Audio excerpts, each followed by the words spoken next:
గాంధీ గారి హయాంలో దేశంలో కులగన్న చేసిరు. 2011 నుంచి 2025 అంటే 14 ఏళ్ళు. 14 ఏళ్లలో ఆ వివరాలు ఇంతవరకు ఇయ్యలే. కర్ణాటకలో కాంగ్రెస్ ప్రభుత్వం ఆధ్వర్యంలో 2015లో కులగణన చేసిరు, అంటే 10 ఏళ్ళు. అది ఇంతవరకు వివరాలు ఇయ్యలే. ఇక తెలంగాణలో పోయిన సంవత్సరం చేసిరు.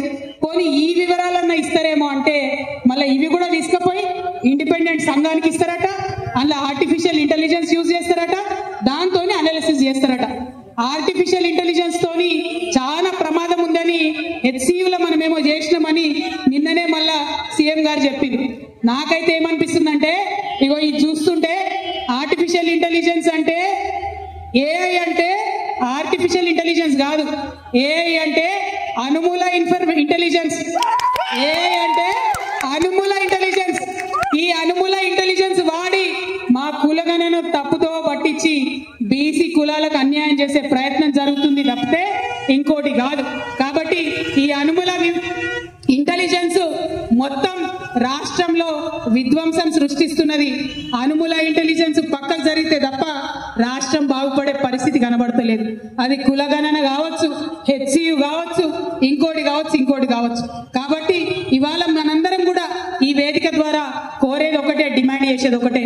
మొదటిది, మీరు అసెంబ్లీలో పూలే విగ్రహం పెట్టండి. రెండవది, కులగణన వివరాలు అసెంబ్లీలో పెట్టండి. మూడవది, బీసీ బిల్లులు ఏదైతే అసెంబ్లీలో పాస్ చేసిండ్రో అవి ఎక్కడున్నాయో చెప్పండి. ఎందుకంటే భారతీయ జనతా పార్టీ ఓపెన్ గా చెప్పింది సుప్రీంకోర్టుకి, మేము బీసీలకు లెక్కలు తీయం, మేము బీసీలకి దేశంలో కులగణన చేయమని బీజేపీ ఓపెన్ గా చెప్పింది. మరి ఆ పార్టీకి ఎట్లా ఒత్తిడి పెంచాలి? అది ప్రజా ఉద్యమాల ద్వారా ఒత్తిడి పెంచుదామా, రాజకీయ పరంగా ఒత్తిడి పెంచుదామా? మీరు ప్రజలకు జవాబు చెప్పండి. ఆ ఒత్తిడి పెంచడానికి మేమందరం కూడా సిద్ధంగా ఉంటాం. మీరు ఎక్కడికంటే అక్కడికి వస్తాం. మీలాగా ఢిల్లీలో దొంగ దీక్షలు మేము చేయం, నిజమైన దీక్ష చేస్తాం. ఇవాళ శాంపుల్ మాత్రమే. ఇక్కడ మనం ఓన్లీ పొద్దుగాల నుండి సాయంత్రం వరకే ఆకలి కూస్తున్నాం.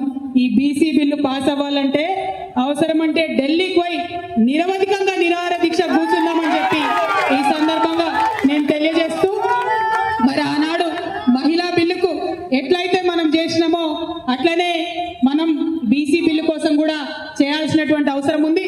మరి దానికి నాయకులందరూ సిద్ధమేనా? పోదామా ఢిల్లీకి? ఇవాళ today about the HCU issue, our honorable chief minister Mr. Anumala Revanth Reddy, he has constantly told everybody and the whole nation that many of the people here, including the students, have used artificial intelligence to create fake images and fake issues or fake videos. It is not the truth.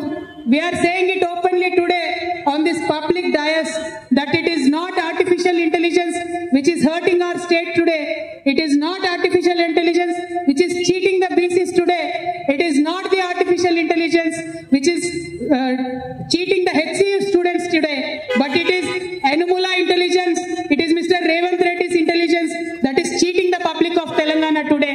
We want the whole country to know whatever happened in HCU, that is a fact. Whatever is happening here today, that is a fact.